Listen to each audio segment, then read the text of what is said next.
Hello guys, how are you doing? So आज का episode बहुत ज्यादा इंटरेस्टिंग होने वाला है क्योंकि आज हम देखने वाले हैं बिना डिटर्जेंट के ही आखिर किस तरीके से शाओयान और उसकी टीम अपने दुश्मनों को धो डालेगी। सो गाइस, जैसा कि हमने लास्ट एपिसोड के अंदर देखा हुआ था कि लिटिल जिया को किसी की आवाजें आ रही थी और वो आवाजें उसे अपनी तरफ को बुला रही होती हैं, जिसके चलते वो थोड़ी ज्यादा ही परेशानी में आ चुकी होती है और कह रही होती है कि आखिर क्यों मुझे ये आवाजें अपने पास बुला रही हैं। जबकि इसी के साथ इस एपिसोड की शुरुआत होती है, जहां हमें देखने के लिए मिलता है कि उन आवाजों को फॉलो करते करते पूरी की पूरी टीम यहाँ पर आ चुकी होती है एंशियंट रूइन के एकदम सेंटर वाले एरिया के अंदर। और जियान और बाकी सारे जैसे इस जगह पर आते हैं, तभी यहाँ पर वो कहने लगा होता है कि आखिर क्यों मुझे इस जगह पर आने के बाद वो आवाज महसूस नहीं हो रही है, क्या वो यहाँ पर आने के बाद बंद हो गई है। जबकि लिटिल जिया जो थी वो यहाँ पर आसपास चेक करने लग जाती है और कह रही थी कि मुझे लगता है कि एंशियंट रूइन का सेंटर है ये जगह, और कह रही थी कि ऑफ कोर्स वो चीज यहीं पर होनी चाहिए। और ये कहते हुए वो आगे जा रही थी, जबकि शुआन जो थे वो वहां पर कह रहे होते हैं कि मुझे तो यहाँ पर कुछ भी नहीं नजर आ रहा है, तो इस टूटी हुई वॉल को ही देख पा रहा हूँ। और ये कहते हुए वो आगे की तरफ को जा रहे थे, बट अननोइंगली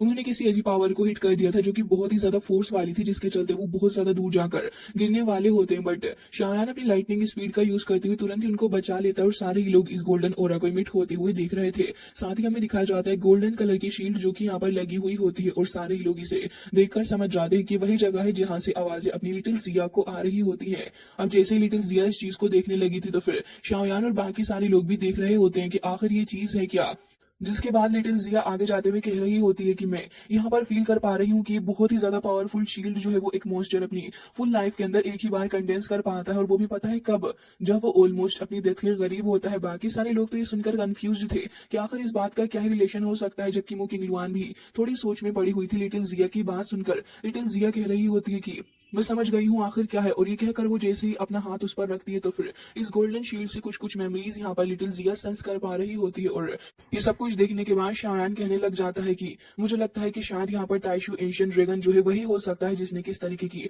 टेरिफाइंग एनर्जी को छोड़ा होगा, क्योंकि उसके अलावा तो कोई भी यहाँ पर ऐसा नहीं कर सकता। जैसे ही शायान अपनी बात को पूरा करता है, तो फिर लिटिल जिया को भी देखते हैं, जो कि यहाँ पर इस शील्ड के थ्रू होती हुई सारी की सारी मेमोरीज को अपने ब्रेन में देख पा रही होती है, जहाँ पर उसे देखने के लिए मिलता है ताइशु एंशियन डीमन फिनिक्स के बीच की फाइट, जो कि एक बहुत ही ज्यादा इंटेंस तरीके से चल रही थी। और ये देखकर वो थोड़ा पीछे को हट जाती है। सारे लोग लिटिल जिया को देखकर थोड़ी वरीड थे कि आखिर लिटिल जिया को ऐसा क्या दिख रहा है, जबकि श्वान भी देखने के बाद कह रहे होते हैं कि आखिर मसला क्या है। जबकि यहाँ पर शायान और लिटिल फेरी डॉक्टर भी थोड़े परेशान हो जाते हैं, बट तभी यहाँ पर वो कह रही होती है कि बात ऐसी है कि स्पिरिट बीस्ट जो है उसकी ब्रेथ तुम यहाँ पर फील कर पा रहे होगी, ये असल में एंशिएंट ट्राइशू ड्रैगन की तरफ से ही आ रही है। और कहती है कि अब मुझे इसके अंदर जाना होगा क्योंकि गॉड भी यही चाहते हैं। और ये कहने के बाद वो तुरंत ही अपनी काफी ज्यादा पावर का यूज करते हुए तुरंत ही शील्ड के साथ में जैसे ही अपनी उस पावर को कांटेक्ट में लाती है, तो बहुत ज्यादा स्ट्रॉन्ग पावर आसपास इमिट होने लग जाती है। सारे लोग इस चीज को देख रहे थे, तो फिर लिटिल जिया देखते ही देखते यहाँ पर अपनी पावर्स को बढ़ा देती है, और ये जो शील्ड थी वो तुरंत ही क्रैक करने लग जाती है, बट टूटती नहीं है। अगले ही सेकंड हमें दिखाया जाता है कि ये लोग टेलीपोर्ट होकर एक दूसरी जगह पर आ चुके होते हैं। देखने में तो ये जगह कुछ रूइन जैसी ही नजर आ रही है और काफी ज्यादा अलग भी है। तभी लिटिल जिया कह रही होती है कि उस रास्ते की तरफ हमें चलना होगा। ये लोग थोड़ा और रास्ता तय करके आ चुके होते हैं। देखने में ये जगह व्हाइट एंड रेड सैंड का मिक्स लग रही होती है, और हमें यहाँ पर इसी तरीके के कुछ कुछ माउंटेन्स भी आसपास देखने के लिए मिलते हैं। बट हैरानी वाली बात तो ये थी कि यहाँ पर जो सेंट्रल एरिया उसमें हमें एक तरफ देखने के लिए मिलता है हेवनली डीमन फिनिक्स, जबकि दूसरी तरफ हमें एंशिएंट ट्राइशू ड्रैगन दिखाया जाता है। वहां पर उन दोनों के स्केलेटन्स मौजूद थे, और जैसे ही यहाँ पर लिटिल जिया आने लग जाती है, तो उसे देखने के लिए मिलता है कि यहाँ पर तो एक बहुत ही ज्यादा पावरफुल एंशिएंट ड्रैगन थे, और उनकी फाइट शायद से इस हेवनली डीमन फिनिक्स के साथ में हुई होगी, जिसके चलते सारे ही लोग अब लिटिल जिया की बात को देखते हुए इस जगह के सिनेरियो को समझ जाते हैं कि आखिर इस जगह पर क्या चला होगा, और आखिर क्यों ये जगह बार बार लिटिल जिया को अपनी तरफ खींच रही थी। इवन वही सारे ही लोग देख रहे होते हैं कि वाकई में एंशिएंट ट्राइशू ड्रैगन जो है वो इस जगह पर देने के बावजूद भी बहुत ही ज्यादा आसानी से उसका ऑरा सप्रेस कर पा रहा है। हेवनली डीमन फिनिक्स को और शाओयान भी उसकी स्ट्रॉन्ग प्रेजेंस को यहाँ पर फील कर सकता था। जबकि लिटिल जिया यहाँ पर आगे बढ़ती है और कह रही होती है कि मुझे लग रहा है कि एंशिएंट आइशू ड्रैगन की बोन होंगी, और यहाँ पर उस चीज को देख ही रही थी, बट उसकी नजर पड़ जाती है एक ट्री के ऊपर। इस ट्री के अंदर एक फ्रूट भी देखने के लिए मिलता है, जो कि यहाँ पर कॉम्बिनेशन था हेवनली डीमन फिनिक्स और साथ ही ताइशू एंशिएंट ड्रैगन का, और उसके अंदर से बहुत ज्यादा एनर्जी इमिट हो रही होती है। जैसे ही लिटिल जिया इस चीज को देखने लगी थी, कह रही होती है कि क्या क्या मैं अपनी आंखों के सामने सच देख पा रही हूँ, ये तो वही एंशियंट ड्रैगन फ्रूट है। तभी यहाँ पर सारे ही लोग उसकी बातों को ध्यान से सुनते हुए उस फ्रूट को ही देख रहे थे। तभी लिटिल जिया कह रही होती है कि टाइशु एंशियंट ड्रैगन क्लैन के अंदर मैंने बहुत बार सुनी है इसके बारे में बातें, साथ ही एंशियंट बुक्स के अंदर भी इसके बारे में लिखा हुआ है, बट मुझे इसकी उम्मीद नहीं थी कि मेरा सामना इस चीज से हो जाएगा। जबकि शाओयान कह रहा होता है कि वो इतनी खतरनाक एनर्जी इस फ्रूट के अंदर से ही आ रही होगी। लिटिल जिया इसको देखकर थोड़ी सी परेशान भी नजर आ रही थी और कहने लग जाती है कि मुझे इसे जल्द से जल्द वापस लेकर जाना होगा ड्रैगन क्लैन के अंदर। अगर ये गलती से भी हेवनली डीमन फिनिक्स ट्राइब के लोगों के हाथों लग गया तो फिर एक बहुत ज्यादा बड़ी परेशानी यहाँ पर आ जाएगी, क्योंकि वो लोग इसे इवॉल्व कर लेंगे और इसकी ड्रैगन किंग की ब्लड लाइन का इस्तेमाल करते हुए अपने आप को और ज्यादा स्ट्रॉन्ग करेंगे, जिससे कि मेरी क्लैन को एक काफी बड़ा खतरा है। ये कहते हुए वो आगे चली जाती है और हमें दिखाया जाता है कि अब बस वो उसको पिक ही करने वाली थी, बट तभी यहाँ पर एक क्रैक आ जाता है जिसको देखकर सारे ही लोग एकदम से ही उसी की तरफ देखने लगे थे कि आखिर यहाँ पर मसला क्या है। लेकिन देखने के लिए मिलता है कि यहाँ पर सारे के सारे दुश्मन आकर खड़े हो जाते हैं और उन सभी की नजरें होती हैं लिटिल जिया और साथ ही शाओयान के ऊपर। इवन हमें दिखाया जाता है कि ये सारे के सारे गुस्से से ही देख रहे होते हैं अपने इकलौते निशाने शाओयान को, तो फिर शाओयान भी सामने आकर खड़ा हो जाता है। इवन जैसे ही यहाँ पर किंगर की नजर पड़ती है कि अपनी लिटिल जिया जो है वो यहाँ पर एंशियंट ड्रैगन किंग के इस फ्रूट के पास खड़ी हुई है, तो फिर वो तो उसे देखकर बौखला सी जाती है। जबकि लिटिल जिया सामने आकर खड़ी हो गई थी और कह रही होती है कि मैं यहाँ पर अपने इस एंसेस्टर की दी हुई चीज को तुम्हारे हाथ नहीं लगने दूंगी। बट यहाँ पर किंगर एक अलग ही लेवल के एटीट्यूड में होती है और शाओयान को देखकर कह रही थी कि जितना जल्दी तुमसे हो पाए अपने लोगों को लेकर यहाँ से निकल जाओ, क्योंकि उसके बाद हमें ब्लेम मत करना कि हमने तुम्हारे साथ क्या करा है, क्योंकि आज तो हम तुम्हें इसी जगह पर बरी कर देंगे। ये सुनने के बाद शाओयान इसकी बातों को मजाक में ही लेता और शाओयान भी कहने लगे होते हैं कि ये चीज जो है वो बिलोंग करती है हमारी टाइशु एंशियंट ड्रैगन के साथ में और हेवनली डीमन फीनिक्स फैमिली का इसके साथ में कोई भी लेना देना नहीं है। नीदर तुम लोग इस बारे में क्वालिफाइड हो कि तुम हमारे एंशियंट ड्रैगन टाइशु क्लैन के बारे में कुछ भी बोलो। बट ये सुनने के बाद यहाँ पर अपनी किंगर के साथ में जो एल्डर होता है, एल्डर हुआंग चुआन, ये बहुत ज्यादा गुस्सा होने लगा होता है और कह रहा होता है कि तुम अपनी जुबान को बंद रखो। और उसका साथी भी कह रहा होता है कि ए लिटिल ड्रैगन, अच्छा ही होगा कि तुम हमारे सामने नहीं आओ, क्योंकि तुम अपनी कैपेबिलिटीज को बहुत ही ज्यादा ओवर एस्टिमेट कर रही हो। ये सुनने के बाद यहाँ पर मास्टर तियानहो कहने लग जाते हैं कि अच्छा तुम्हें सच में लगता है कि तुम बिल्कुल सही कह रहे हो, चलो तो फिर आकर देखते हैं। ये कहने के बाद वो तुरंत ही अपनी पावर को जैसे ही रिलीज करते हैं तो फिर सारे के सारे लड़ने के लिए तैयार थे और दूसरी तरफ लिटिल जिया भी इस फाइट के लिए रेडी होती है। बट हमें दिखाया जाता है कि एल्डर किंगर से कहने लगे होते हैं कि फैंग किंगर जाओ जाकर उस ड्रैगन किंग ओरिजिनल फ्रूट को हासिल करो, और वो उसके ऊपर ये जिम्मेदारी रखते हुए कह रहे थे कि अब मैं इन सबको खुद हैंडल करूंगा। और हमें दिखाया जाता है कि जैसे जैसे वो एक एक कदम आगे रख रहे होते हैं वैसे ही बहुत ही ज्यादा खतरनाक दौर वो आगे आ रहे होते हैं। इवन शाओयान भी गुस्से से भड़क जाता और कह रहा होता है कि चलो आज देख ही लेते हैं कि आखिर तुम लोग कैसे हमसे ये फ्रूट छीन कर लेकर जाओगे। और जैसे ही वही कहता तो फिर तभी वहां पर अर्थ डीमन पपेट भी आ चुके होते। एक तरफ अब शाओयान की टीम खड़ी हुई थी, जबकि दूसरी तरफ किंगर और उसकी टीम होती है। वो ये देखकर अभी भी शाओयान को हल्के में ही ले रही होती है, जबकि उसका साथी भी शाओयान को काफी गुस्से से देख रहा था, क्योंकि अभी उसके कुछ वक्त पहले ही तो शाओयान ने काफी बुरे तरीके से बेइज्जती की है। तभी एल्डर कहने लग जाता है कि अब तुम्हें से कोई भी यहाँ से बचकर नहीं जाएगा। और ये कहने के बाद वो और उसकी पूरी की पूरी टीम आगे बढ़ते हैं हमला करने के लिए। तो फिर शाओयान भी कहता है कि साथियों आगे बढ़ो, और जैसे ही वो ये बात कहता है तो सारे के सारे शाओयान के पीछे आ जाते हैं और हमें देखने के लिए मिलती है टक्कर। एक तरफ शुआन को देखते हैं जो कि आकर इस बीस्ट क्लैन के बंदे के साथ में भिड़ जाता है और उसके साथ दो दो हाथ करने लगा था और उसे बहुत दूर पीट कर फेंक भी देता है, क्योंकि वो नेचुरली बहुत ज्यादा स्ट्रॉन्ग भी है। इवन यहाँ पर उसे पीछे हटाकर बहुत ज्यादा खुश भी हो रहा होता है, जबकि वो बंदा इस बात से गुस्सा होने लगा था। तभी अपना यहाँ पर शुआन कहने लगा होता है कि अभी तो मैंने यहाँ पर शुरू भी नहीं किया, आखिर तुम्हारा हाल क्या हो चुका है। जिसके बाद दिखा जाता है लिटिल फेरी डॉक्टर और मास्टर ले को, जो कि यहाँ पर फाइट कर रहे होते हैं। लेकिन ले जुनजे यहाँ पर लिटिल फेरी डॉक्टर को पीछे धक्का देकर हटा देते हैं और साथ ही काफी एरोगेंस के साथ कह रहे थे कि मुझे तो लगा था कि तुम यहाँ पर काफी कुछ कर सकोगी, लेकिन तुम मेरी स्पीड को भी मैच नहीं कर पा रही। काफी ज्यादा खुश थे ले जुनजे ये कहते हुए, जबकि यहाँ पर अपनी लिटिल फेरी उनसे कहने लग जाती है कि अच्छा जी। और तभी यहाँ पर ले जैसे ही अपना हाथ देखते हैं तो उनके हाथ पे पॉइजन था, मतलब कि लिटिल फेरी डॉक्टर तो इस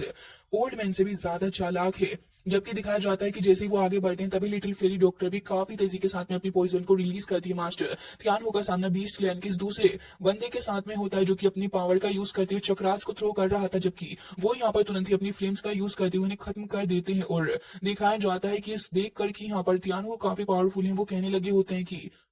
फिर भी तुम्हारी स्ट्रेंथ इतनी ज्यादा नहीं है। जबकि यहाँ पर तियानहो से मुंह तोड़ जवाब देते हुए कह रहे होते हैं कि मुझे लगा कि तुम्हारे लिए मुझे अपनी फुल स्ट्रेंथ यूज करने की जरूरत भी नहीं है। एक खड़ी बेइज्जती करवाने के बाद अब यहाँ पर वो एक बार फिर से भिड़ जाते हैं और दोनों के बीच में ही दो हाथ होने लगे होते हैं, जबकि उस एल्डर श्वान को देखते हैं जिसके सामने यहाँ पर आ चुके होते हैं सारे के सारे अर्थ डीमन पपेट, चार इधर से चार उधर से, और क्या ही खतरनाक तरीके से सारे के सारे अपनी किक मारकर जैसे ही उस एल्डर के ऊपर हमला करते हैं। तो फिर क्या ही कहना इनका, मतलब कि यहाँ पर एल्डर को भी थोड़ी प्रॉब्लम तो आ रही होती है क्योंकि सारे चारों ही तरफ से उसके ऊपर बहुत ज्यादा भारी पड़ रहे थे, जबकि वो भी अपनी डोमिनेटिंग ऑरा को रिलीज करके उन्हें पीछे धकेलने में कामयाब हो चुका था। बट यहाँ पर बुरी किस्मत उसको दावत दे ही देती है क्योंकि सामने से आ जाता है इनका बनाया ट्विस्ट स्टार थाउजेंड, और जैसे ही वो पपेट आता है इसके सामने तो इसकी तो यहाँ पर धज्जियां ही उड़ा देता है क्योंकि लगातार उसकी छाती के अंदर एक के बाद एक पंचिस से अटैक करे जा रहा होता है, जिससे कि उसकी हालत बहुत ज्यादा बुरी हो चुकी होती है और काफी ज्यादा दूर जाकर वो रुकता है। सारा ही नजारा देखने के बाद उसे और ज्यादा गुस्सा आने लग जाता है और अब वो कह रहा होता है कि फैंकिंगर तुम्हें यहाँ पर जल्दी कुछ करना होगा। जैसे ही वो ये बात कहता है तो वो तुरंत ही अपने हाथ को बाइट कर लेती है और यहाँ पर अपने ब्लड का यूज करने लगी थी, जिससे कि एक एंशिएंट फॉर्मेशन वहां पर ओपन होने लगी होती है और वो अपने ब्लड को एज अ की यूज करती है और कह रही होती है कि यहाँ पर मैं अवेकन करना चाहूंगी एंसेस्ट्रल स्पिरिट को। और ये कहते हैं यहाँ पर उन बोन्स की तरफ जैसे ही अपनी पावर को रिलीज करती है तो फिर लिटिल जिया ये देखकर कह रही होती है कि तुम इकलौती नहीं हो जो कि यहाँ पर एंसेस्ट्रल स्पिरिट को अवेकन कर सकती हो, और कह रही होती कि तुम्हें पता भी है कि मेरे एंशिएंट ट्राइशू ड्रैगन जो है वो कितने ज्यादा स्ट्रांग है। और ये कहने के बाद वो जैसे ही पीछे पड़ती है तो फिर शाओयान और साथ ही उस यंग मैन को देखते हैं जिसके बीच में फाइट चल रही थी। वो तो लगातार पागलों की तरह पंचेस मारे जा रहा होता है। शाओयान उसके मजे ले रहा था क्योंकि वो तो यहाँ पर शाओयान को छू भी नहीं पाता, बल्कि शाओयान पीछे जाकर उसको एक किक मारता है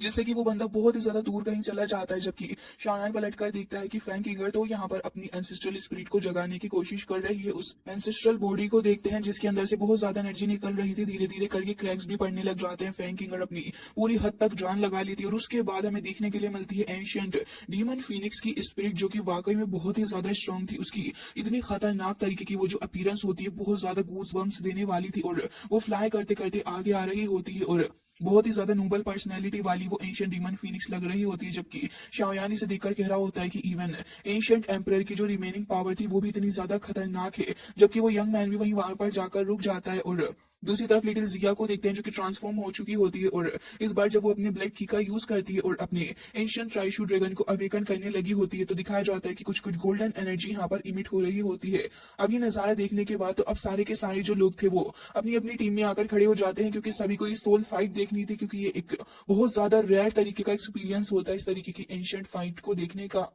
जिसके बाद देखने के लिए मिलता है कि यहाँ पर अब ये जो एंशिएंट ड्रैगन था वो अवेकन होने ही वाला होता है। लिटिल जिया भी अपनी पूरी कोशिश लगा लेती है और अब यहाँ पर ये जो एल्डर श्वान हुआंग थे वो कह रहे होते हैं कि अगर ये एक बार एंसेस्टर उठ गया तो हमारी धज्जियां ही उठ जाएंगी। और ये कहते हुए तुरंत ही यहाँ पर फैंकिंगर को आगाह करता है तो वो यहाँ पर बिल्कुल भी समय बर्बाद नहीं करती और हमें दिखाया जाता है कि एंशिएंट डीमन फीनिक्स एम्परर के पास के विंग्स के फेदर्स निकल के आगे बढ़ रहे होते हैं फायर की तरह और बहुत ही ज्यादा तेजी के साथ में लगातार आगे बढ़ते जा रहे थे। हमें बहुत बड़ा धमाका भी देखने के लिए मिलता है, लेकिन उसके बाद एंट्री होती है यहाँ पर अपने एंशिएंट ट्राइशू ड्रैगन की और देखने में उसकी अपीयरेंस एकदम ही बवाल लग रही होती है। कितनी ज्यादा खतरनाक तरीके की अपीयरेंस होती है, बहुत ज्यादा गूज बम्स देने वाली उसकी अपीयरेंस थी यहाँ पर। इवन उसके डोमिनेंस यहाँ पर सभी फील कर पा रहे थे। फिर लिटिल जिया अपनी आंखों को ओपन करती है तो दिखाया जाता है कि एंशिएंट ट्राइशू ड्रैगन दहाड़ता है और उसकी अपीयरेंस ही काफी थी यहाँ पर सभी के रोंगटे खड़े करने के लिए। फिर वो जाकर जैसे आगे बढ़कर चिल्लाता है तो यहाँ पर अब वो फिनिक्स भी चिल्ला रही थी, लेकिन आई मस्ट से कि मजा नहीं आया क्योंकि अब यहाँ पर एंशिएंट ट्राइशू ड्रैगन का ही दबदबा चल रहा था और उसकी खतरनाक सी अपीयरेंस को लेकर जैसे जैसे वो आगे बढ़ रहा होता है वैसे ही यहाँ पर एंशिएंट फीनिक्स को भी खतरा महसूस होने लगा था। वो जल्दी जल्दी अपनी पावर को रिलीज करने लग जाती है, जबकि एंशिएंट ट्राइशू ड्रैगन यहाँ पर अपना सिस्टम दिखा रहा होता है काफी खतरनाक तरीके से वहां पर आकर उसको बाइट करने लग जाता है। जबकि डीमन फीनिक्स भी पूरी कोशिश कर रही होती है कि ट्राइशू ड्रैगन से निपटा जाए, बट वो पहले भी पावरफुल था और अभी पावरफुल है और हमें दिखाया जाता है कि वो उसे एक बार को पीछे हटाने में कामयाब भी हुई थी, लेकिन फिर जो वो दहाड़ता हुआ आगे बढ़ता है तो फिर उसकी यहाँ पर धज्जियां उड़ा देता है, उसको बाइट करके पीछे को फेंक कर मारता है, फिर दोबारा से आकर बाइट करता है और उसकी धज्जियां पूरे तरीके से ही उड़ा देता है और उसी पॉइंट पे जाकर उसका सत्यानाश हो गया था क्योंकि वो उसे उठाकर दूर तक फेंक के मार देता है। एंड इसी पॉइंट पर ये चीज साबित हो जाती है कि बाप तो बाप ही होता है और इस खतरनाक से अटैक के बाद यहाँ पर एकदम से ही बवाल मच चुका होता को लग रहा होता है कि अब तो यहाँ पर डीमन फीनिक्स खत्म हो गई, लेकिन फिर भी वो चिल्लाते हुए आगे बढ़ती है। तो ये देखकर तो यहाँ पर अपने एंशिएंट ट्राइशू ड्रैगन को क्रोध का एकदम से ही गुबार चढ़ जाता है और फिर वो बहुत ज्यादा तेजी के साथ में चिल्लाता है और आगे बढ़ने लगा था, जबकि यहाँ पर फीनिक्स भी आगे आ ही रहा होता है, लेकिन उसके अंदर दम था ही नहीं। जैसे ही आकर वो टकराता है तो आसपास इतनी ज्यादा खतरनाक गोल्डन लाइटनिंग फैल रही होती है कि चारों ही तरफ बस गोल्डन लाइटनिंग ही नजर आ रही थी। फिर उसके बाद एक बहुत ज्यादा बड़ा सा धमाका और यहाँ पर हो चुकी होती है हेवनली डीमन फीनिक्स की छुट्टी। इवन कहा जाता है कि फैंग किंगर जो थी वो कह रही होती है कि एंसेस्टर सोल फेल हो गई। ये देखने के बाद शुआन हुआंग भी बहुत ही ज्यादा गुस्से में थे और कह रहे होते हैं कि वाकई में ताइश ड्रैगन एंसेस्टर सोल की पावर बहुत ही ज्यादा थी। अभी के लिए यहाँ पर एल्डर नहीं कह रहे होते हैं कि अब क्या करना है, तो वो कह रहे थे कि अब तो हमें यहाँ से निकलना ही होगा क्योंकि अब हम यहाँ पर इनका कुछ नहीं बिगाड़ सकते, बाद में देख लेंगे इन्हें। ये कहकर वो वहां से आगे बढ़ जाते हैं और उसके पीछे पीछे सारी की सारी टीम ही भाग जाती है और हमें दिखाया जाता है कि टाइशू ड्रैगन भी वहां से डिसअपियर हो जाता है। जबकि यहाँ पर लिटिल जिया बेहोश होने लगी थी। जैसे ही वो नीचे को गिर रही होती है तो फिर शाओयान काफी तेजी के साथ में वहां पर आता है और लिटिल जिया को अपनी गोद में पकड़ लेता है। फिर कह रहा होता है कि तुम ठीक तो हो। शुआन भी कह रहा होता है कि बॉस आप ठीक तो हैं। तभी वो कहने लग जाती है कि हाँ हाँ परेशान नहीं हो, क्योंकि एंसेस्ट्रल सोल की जो पावर थी वो बहुत ज्यादा थी, मैं उसे बर्दाश्त नहीं कर सकी। जिसके साथ अब यहाँ पर शाओयान कह रहा होता है कि अभी के लिए तुम जल्दी से इस एंशिएंट ड्रैगन फ्रूट को हासिल कर लो, उसके बाद हम लोग आगे जाएंगे। ये सीन कट हो जाता है और हमें दिखाया जाता है कि वापस से ये लोग अपने पाथवे की तरफ आ चुके होते हैं और यहाँ से जाते हुए शाओयान कह रहा होता है कि वाकई में बहुत ही ज्यादा खतरनाक और पावरफुल थे एंशिएंट टाइशू ड्रैगन, और कह रहा होता है कि कुछ तो फाइटिंग स्किल्स तो है ही तुम्हारे अंदर भी। लिटिल जिया यहाँ पर एलिक्सर खाते हुए कह रही होती है कि ऑफ कोर्स बिल्कुल। ये लोग ऐसे ही वंडर करने लग जाते हैं, लेकिन तभी लिटिल जिया भटकते भटकते कह रही होती है कि मुझे नहीं जाने क्यों यहाँ पर काफी ज्यादा अच्छी स्मेल आ रही है, मैं इससे काफी अट्रैक्ट हो रही हूँ। शाओयान और बाकी सारे भी समझ जाते हैं कि डेफिनेटली यहाँ पर कुछ तो ट्रीजर जरूर से ही होगा। जबकि लिटिल फेरी कह रही होती है कि मैं यहाँ पर एक्सट्रीमली स्ट्रॉन्ग पॉइजनस गैस को सेंस कर पा, तुम्हें यहाँ पर सबको पिल दे देनी चाहिए इससे खुद को कवर करने के लिए। तो फिर हमें दिखाया जाता है कि अब सबसे ज्यादा पहले उसकी नजर पड़ती है एक बोतल के ऊपर। तो फिर लिटिल जिया तो भागते हुए उस बोतल की तरफ ही जाने लगी थी, तो शाओयान कहता है कि रुको तो सही, फिर उसको पिल दे देता है और उसके बाद वो पिल खा के वहां से भी चली जाती है। और बाकी सारे भी यहाँ पर फ्रीजर की तलाश कर रहे थे कि आखिर स्मेल आ कहां से रही है। लिटिल जिया को एक रेड बोतल मिल जाती है, उसके अंदर कुछ तो पिल थी, तो वो तुरंत ही उसे खोलकर खाने लगती है। बट शाओयान उससे ले लेता और कह रहा होता है कि लिटिल वन तुम हमेशा इतनी ज्यादा जल्दी में क्यों रहती हो, सब कुछ तुम्हें खाना ही होता है। जिसके बाद इन दोनों की बहस चल जाती है। जबकि मास्टर त्यान को कह रहे होते हैं कि मुझे लग रहा है कि अगर यहाँ पर कोई 9th ग्रेड का एलिक्सर मिल गया फिर तो ये पूरी की पूरी ट्रिप का एकदम से ही मजा ही आ जाएगा। शाओयान कह रहा होता है कि बात बिल्कुल सही है, लेकिन ये काफी ज्यादा रेयरली होता है। जबकि शाओयान और बाकी सारे लोगों को सडनली ही यहाँ से किसी चीज की आवाजें आने लगी होती है और लिटिल जिया को भी आवाजें आ रही थी, वो फुदकते हुए वहां पर तुरंत ही पहुंच जाती है। और किंग लुआन भी देख रही थी कि आखिर मसला क्या है। जैसे ही वो वहां पर वो ड्रॉप की डोर पकड़कर खोलती है तो सभी की धड़कनें थोड़ी तेज हो जाती है और हमें एक स्पिरिट देखने के लिए मिलती है। लिटिल जिया देखती है कि यहाँ पर ये जो स्पिरिट है वो तो किसी तरीके की पिल को सक कर रही है। तो फिर जैसे ही वो डोर को बंद करती गई थी कि ओ माय गॉड ये कितनी ज्यादा क्यूट है। जबकि शाओयान कह रहा होता है कि ये तो एक बीस्ट है। जिसके बाद वो बीस्ट इतनी ज्यादा तेजी के साथ में निकल के फुदकता हुआ आगे जाता है कि कोई भी उसे पकड़ नहीं पाता। इवन मो किंग लुआन तो उसे देख तक नहीं पाती, वो इतना ज्यादा फास्ट था। अब यहाँ पर जैसे जैसे आगे आ रहा होता है तो शाओयान भी उसे कोशिश करता है पकड़ने की, बट वो उसे पकड़ नहीं पाता, जिससे कि वो और ज्यादा आगे चली जाती है। अब मास्टर तियान हो भी अपनी पावर का इस्तेमाल करने लग जाते हैं, बट कोई भी उसको पकड़ नहीं पा रहा होता है। शान भी कोशिश कर रहे होते हैं कि इसको पकड़ लें, बट अनफॉर्चुनेटली वो भी यहाँ पर ऐसा नहीं कर पाते। बट लास्ट में दिखाया जाता है कि यहाँ पर इसको एक क्यूब फॉर्मेशन के अंदर कैद कर लिया जाता है, जिससे कि वो काफी ज्यादा परेशान होने लगा होता है। तभी यहाँ पर अपनी लिटिल फेरी कह रही थी कि तुमने कहा कि एक दान बीस्ट है, तो क्या सच में ये ऐसा है? तभी वो कहने लग जाता है कि ऑफ कोर्स ये पिल को यहाँ पर खा रहा था, तो फिर इसकी बॉडी के अंदर से भी मुझे काफी स्पेशल तरीके की फ्रेग्रेंस आ रही है। वाकई में ये बीस्ट बहुत ही ज्यादा स्पेशल है और ये दान बीस्ट ही है। जबकि यहाँ पर अपनी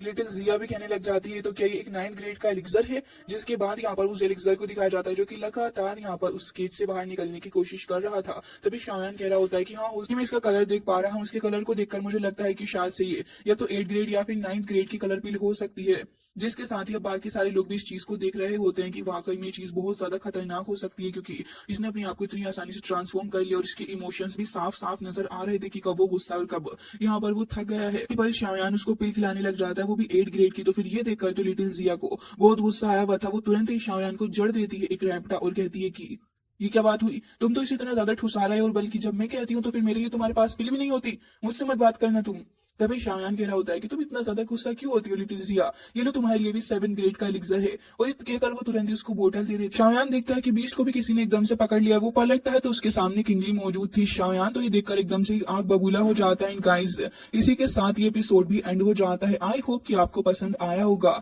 मिलता है नेक्स्ट वीडियो में, तब तक के लिए bye bye, take care of yourself.